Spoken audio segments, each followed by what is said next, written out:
YouTube के इस channel में हम सभी व्यक्तियों का स्वागत करते हैं। जो भी हमारे चैनल के माध्यम से जुड़े हुए हैं शिक्षा जगत संबंधित किसी भी खबर को पाने के लिए दोस्तों आप एक बार जरूर चैनल को सब्सक्राइब कर लीजिए, बेल आइकन एक्टिव कर लीजिए।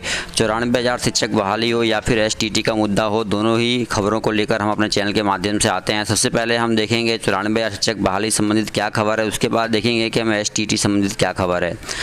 अमरेंद्र प्रसाद प्राथमिक शिक्षा निदेशक का एक महत्वपूर्ण लेटर जारी हुआ है यहाँ पे बिहार सरकार शिक्षा विभाग के द्वारा प्राथमिक शिक्षा निदेशालय से, और इसमें क्या कुछ कहा गया है थोड़ा सा हम विस्तार से देखते हैं। सेवा में सभी जिला शिक्षा पदाधिकारी, सभी जिला कार्यक्रम पदाधिकारी स्थापना CWJC नंबर 16/2/14/2019 उताउर रहमान बनाम भारत सरकार एवं अन्य संलग्नवाद के संबंध में। ठीक है, क्या रिपोर्ट मांगी गई है इसमें, उसके बारे में हम थोड़ा सा देखते हैं गाइज यहाँ पे।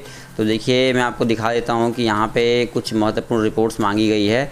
देखिए लिखा है, उपरोक्त विषय के बाद में माननीय उच्च न्यायालय पटना द्वारा दिनांक 9/8/2019 को पारित न्यायालय के आलोक में अंकित करना है कि माननीय न्यायालय द्वारा विषयांकित वाद एवं संलग्न वादों के वादियों की सेवा समाप्ति की कार्रवाई पर तत्काल रोक लगाने का आदेश है। साथ ही कतिपय वाद में माननीय उच्च न्यायालय द्वारा विषयांकित वाद में दिनांक 9/8/2019 को पारित अंतरिम आदेश से आच्छादित रहने का आदेश पारित किया गया है। उल्लेखनीय है कि उक्त वादों में पूरक प्रतिशपथ पत्र दायर किया जाना है। इस संबंध में आपको अवगत है कि बच्चों की मुफ्त एवं अनिवार्य शिक्षा 2017 की धारा 23 में विनिर्दिष्ट प्रावधान के तहत सभी अप्रशिक्षित शिक्षकों को दिनांक 31/3/2019 तक निर्धारित अर्हता तथा शिक्षक प्रशिक्षण प्राप्त करना अनिवार्य था।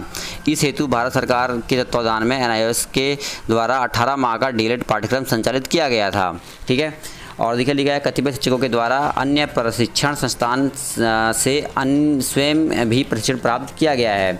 और इसमें लिखा है, उक्त आलोक में निर्देश है कि विषयांकित वाद एवं संलग्न सभी वाद में वादियों, यहाँ पर दिखा देता हूँ मैं आपको, महत्वपूर्ण बातें हैं, 3 दिनों के अंदर उपलब्ध कराना सुनिश्चित करें। यानी कि देखिए यहाँ पर समय दिया है कि उक्त के आलोक में निर्देश है कि विषयांकित वाद एवं संलग्न सभी वाद के वादियों के संबंध में आवश्यक सूचना निम्नांकित प्रपत्र में हस्ताक्षरित को 3 दिनों के अंदर उपलब्ध कराया जाए। तो देखिए ये रिपोर्ट मांगी गई है, जिन लोगों ने भी जिनका एक समय दिया गया था कि भाई ये कोर्स जो है इतने इतने माह के अंतर्गत कर लेंगे, चाहे वो NIOS वाले, उनसे रिपोर्ट मांगी गई है। तो इस केवल एक रिपोर्ट संबंधी लेटर है प्राथमिक शिक्षा निदेशक का, जिन्होंने कि जो पाठ्यक्रम संचालित था 18 माह का, और जो भी सेवाकालीन अप्रशिक्षित शिक्षक थे उनसे रिपोर्ट मांगी गई है। ये प्रपत्र दिया गया है कि भर के जो है वो विभाग को यहाँ पे ये प्रपत्र जो है वो देना है। ठीक है, तो इसके संबंध में ही ये लेटर था। देखिए शिक्षा मंत्री ने शिक्षक दिवस के अवसर पर बहुत बड़े बड़े दावे किए हैं, जिनमें साफ तौर पर एक बड़ा दावा था कि स्कूलों में शिक्षकों के खाली पद जल्द भरे जाएंगे, मंत्री ने कहा है।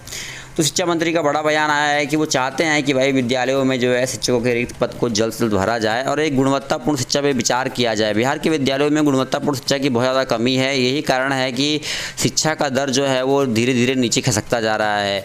तो साफ तौर पर शिक्षा मंत्री ने कह दिया है कि स्कूलों में शिक्षकों के खाली जो पद हैं वो जल्द से जल्द भरे जाएंगे, और बड़े बड़े वादे जो हैं शिक्षक दिवस के रूप में किए गए हैं कि उन्होंने कहा है कि भाई जो शिक्षक के पद हैं वो रिक्त रह जाते हैं, शिक्षक के पदों को भरने के लिए कवायद तेज होगी। तमाम बातों को लेकर ये वीडियो काफ़ी महत्वपूर्ण है और शिक्षा मंत्री का ये बयान भी काफ़ी महत्वपूर्ण है। तो आगे देखते हैं कि एसटीटी संबंधित क्या अपडेट है।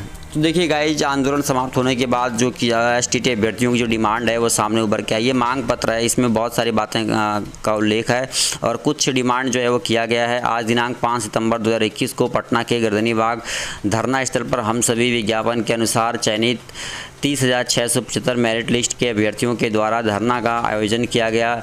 हम सभी एसटी 2019 मेरिट लिस्ट अभ्यर्थियों का निम्नलिखित मांग है। तो देख सकते हैं गाइस, यहाँ पे बड़ी अपडेट आ रही है कि आंदोलन तो हमारा सफल हुआ है। पटना के गर्दनीबाग में जो भी आंदोलन चला है एसटीटी अभ्यर्थियों का, वो आंदोलन कहीं ना कहीं सफल हुआ है, और आंदोलन की सफलता का ये मुख्य कारण है। यहाँ पे कुछ विशेष मांगें रखी गई है और इन मांगों को कहा गया है सरकार के द्वारा कि जल्द से जल्द पूर्ण किया जाए। कौन कौन सी ये महत्वपूर्ण मांगें हैं, थोड़ा सा हम इस पर चर्चा करेंगे।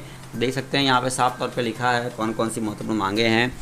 आज दिनांक 5 सितंबर 2021 को पटना के गर्दनीबाग में धरना स्थल पर जो भी मेरिट वालों का आंदोलन हुआ था, उसके बाद मेरिट वालों ने क्या मांग की है। बिहार सरकार द्वारा विज्ञापित विज्ञापन PR 373/2019 का पालन हो।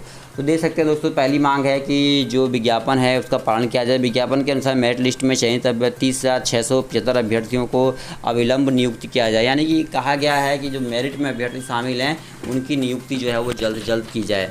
ठीक है।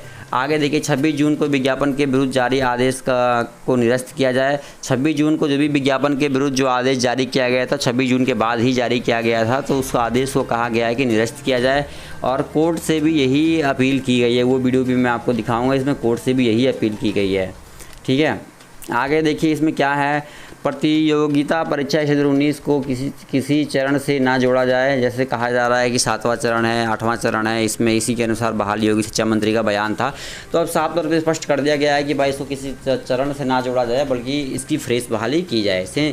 सेंट्रलाइज तरीके से शिक्षक के पद पर नियुक्ति हो। मेरिट लिस्ट में चयनित 30,675 अभ्यर्थियों को सेंट्रलाइज तरीके से, यानी कि कहा गया है कि भाई केंद्रीकृत ऑनलाइन बहाली की प्रक्रिया जो है वो आगे बढ़े।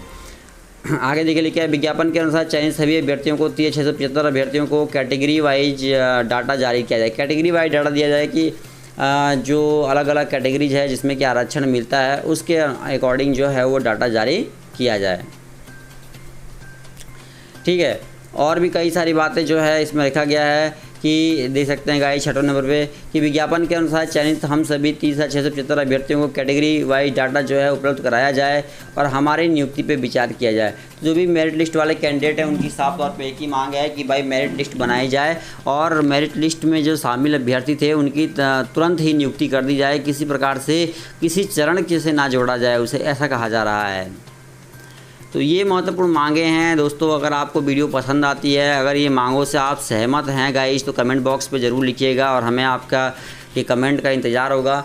जिस प्रकार से मेरिट और नॉन मेरिट आपस में लड़ रहे हैं, शिक्षा विभाग ने लड़ाने का काम किया है। और जैसा कि आप सभी को ज्ञात है कि जब 24,000 अभ्यर्थियों का रिजल्ट जारी हुआ था तो शिक्षा मंत्री ने कहा था कि केवल इन्हीं 24,000 अभ्यर्थियों की नौकरी पक्की होगी।